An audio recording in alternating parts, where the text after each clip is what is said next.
Olá, bem-vindo a mais um tutorial de Machine Basic. Neste tutorial vamos ver um pouquinho sobre comunicação, tanto a internet quanto serial e os blocos mais utilizados de comunicação, read e write var. Bom, para começar, adicionei um controlador TM200 e 24T, tem tanto comunicação internet quanto serial, vai aparecer aqui do lado. Aqui ele já indica, ó, serial está aqui, internet está aqui. Para configurar a internet, posso dar um nome para esse device, se tiver em DHCP, para ficar mais fácil, né, que é um IP dinâmico. Normalmente a gente usa um IP fixo, então aqui você pode dar o IP do equipamento, como por exemplo 92, 68, 68,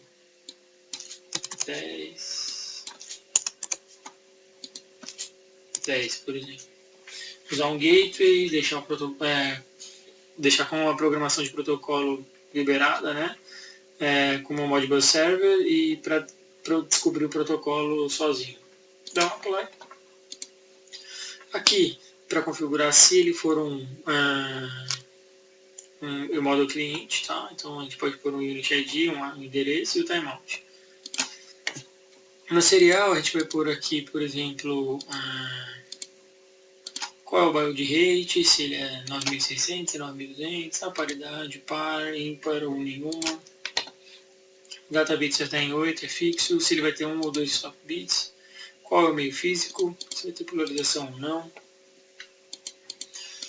Consegue mudar aqui o Modbus, né? O protocolo para Modbus ASCII, de RTU para ASCII, ASCII2. Se vai ser mestre ou escravo, se ele for escravo, de 1 a 247, o timeout também vezes 100 milissegundos.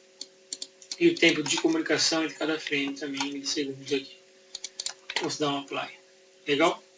Então aqui, ó, vamos adicionar um bloquinho para entender o mesmo funcionamento de tanto do read quanto do write var. Então aqui a gente tem um bloquinho bem simples de read var nesse caso. Ah, beleza. Estou mostrando em erro ainda porque não tem nenhum símbolo, né? Vou adicionar uma entrada aqui e uma saída. Bom, dando 2 cliques, vai abrir a configuração dele, tá? Então a primeira parte importante é um endereço dele, tá? A gente tem até 15 blocos de leitura.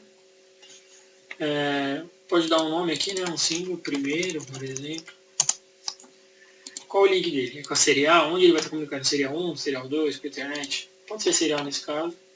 Qual o ID, né, do meu dispositivo? 1 nesse caso também. Qual é o meu timeout? Em milissegundos, então aqui está 100. E qual é o tipo do objeto? Tá? Então aqui a gente vai ver esse número na frente é a descrição do Machine Basic, mas para você que é acostumado com o Modbus, está aqui no canto. Então, para quem conhece Modbus 1, né, que são as coil status, ou coils, que são bits, tá, que a gente pode ler e escrever.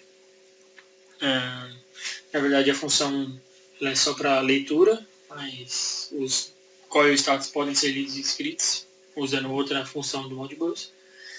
O segundo é input status, né? Aqueles que eles falam que vem de campo e tudo mais. Aqui é só leitura. O Modbus 3 é o holding register, né? A gente também pode ler e escrever na holding register, mas quando é 3 é só leitura. E aqui o Modbus 4, que são os input registers. A gente também só pode ler, são aqueles que vêm de campo. Tá, então aí tem a função 5, a função 6, a função 15 e 16 são as mais famosas aí do Modbus. Bom, vou deixar como holding register mesmo, tá? E o que a gente pode ver aqui, ó, em first object, vai ser qual objeto que a gente vai começar lendo. Então, por exemplo, se eu colocar 0 aqui, a gente vai começar lendo MW0. Se eu colocar 1, a gente vai começar lendo MW1. E aqui é a quantidade que a gente quer ler. Por exemplo, quando você está com os inversores da Schneider, você pode colocar a quantidade aqui para ler 8501, 8502, que seriam para ligar e desligar e para saber a velocidade, por exemplo. Você vai aumentar a quantidade aqui de words que ele vai ler. Então ele vai começar na MW01, vai ler MW01, MW02, 3 e 4. E o mais importante, onde que ele vai guardar isso? Né? Na MW0, do nosso controlador, que ele vai estar lendo isso do equipamento de campo. E aqui onde ele vai guardar essa informação. Eu quero que ele guarde a partir da 10, por exemplo. Então, quando eu for ver o que está sendo escrito, o que aconteceu, eu vou ter que olhar na 10 e ele vai utilizar 10, 11, 12 e 13, nesse caso. Agora vamos conhecer um pouquinho do write. Você vai ver que ele... sim, tá? Ele está confirmando ali. Vou colocar até aqui em cima.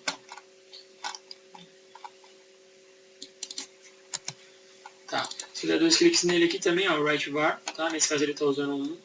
Também no serial, o ID aqui é a mesma ideia, só que aqui ele só vai ter a função 15 e 16. A função 16 para escrever em Word e a função 15 para escrever nos bits, né, nas códigos. Explicando um pouquinho, então aqui está tudo igual, do mesmo bloco. Aqui a gente vai ter as entradas, né? Aqui é para executar, tá? Lembrando que tem que ficar pulsando a borda de subida. Aqui é para abortar a comunicação, aqui é se deu certo a comunicação, done. Busy se ele ainda está comunicando, se aqui abortou por algum problema.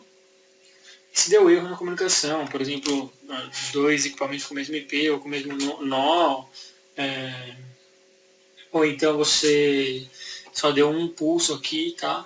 Uma coisa legal para cá é usar aquele bit de sistema que eu comentei no vídeo anterior, que é o S6, porque ele fica sempre pulsando, então ele está sempre mantendo a comunicação.